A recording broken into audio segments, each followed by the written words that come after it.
বিয়ের সময় মেয়ের বাবা থাকলে উকিল বাবা দেয়া যাবে কিনা, এটা একটা দরকারি প্রশ্ন। দেখেন, বিয়ের সময় মেয়ের বা ছেলের বাবা দোনো পক্ষের মুরব্বীরা আছেন, এরপর আবার উকিল বাবার দরকার আছে? কিন্তু আমাদের দেশে উকিল বাবা থাকে। এই উকিল বাবা হলো নকল বাবা। এরকম কোনো বাবার কথা ইসলাম আমাদেরকে বলে নাই। খবরদার, বিয়েতে কোনো উকিল বাবা নাই। কিসের আবার উকিল বাবা? উকিল মানে প্রতিনিধি। উকিল মানে কি? নিজের আসল বাবা থাকতে আবার কিসের প্রতিনিধি? পানি থাকতে আবার কিসের তায়াম্মুম? এটা ভুল। এই কাজগুলো করার কারণে বহু অনাচারের রাস্তা খোলে। যার বিয়েতে যে উকিল বাবা থাকে, কোনো মহিলার বিয়েতে উকিল বাবা থাকলে মনে করে যে তার সাথে দেখা দেওয়া জায়েজ। আসলে কি তাই? উকিল বাবা যদি গায়ের মাহরাম হয় তার সাথে দেখা দেওয়া জায়েজ হবে? কোনো উকিল বাবাটা নাই, বিয়েতে কোনো উকিল লাগে না। এটা কুসংস্কার।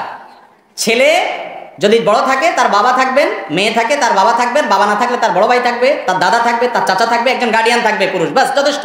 কোনো উকিল বাবাটা আবার বিধান ইসলামে নাই। আস্ত বাবা বসে আছে কা উকিল বাবাকে, কি আজগবি কথা চিন্তা করে। ডাহা বাবা, আপনি বাপ বসে আছেন, আপনার সামনে যদি আরেকজনটা উকিল বাবা, আপনার তো ইজ্জতে লাগার কথা। আর ছেলে হোক মেয়ে হোক আপনারও তো ইজ্জতে লাগার কথা। আমার আস্ত জন্মদাতা বাপ বসে আছে, আমি বলে আরেক বেটারে বাপ বলতাম। রুচিতেও তো বাধার কথা, ইসলামের কোনো কথা। কিন্তু আজকাল বিয়েতে উকিল বাবা ছাড়া বিয়ে হয় না। যুবকরা, আপনাদের বিয়েতে বলবেন কোনো উকিল বাবাটা পায়, নকল বাবা নেই, আসল বাবা আছে।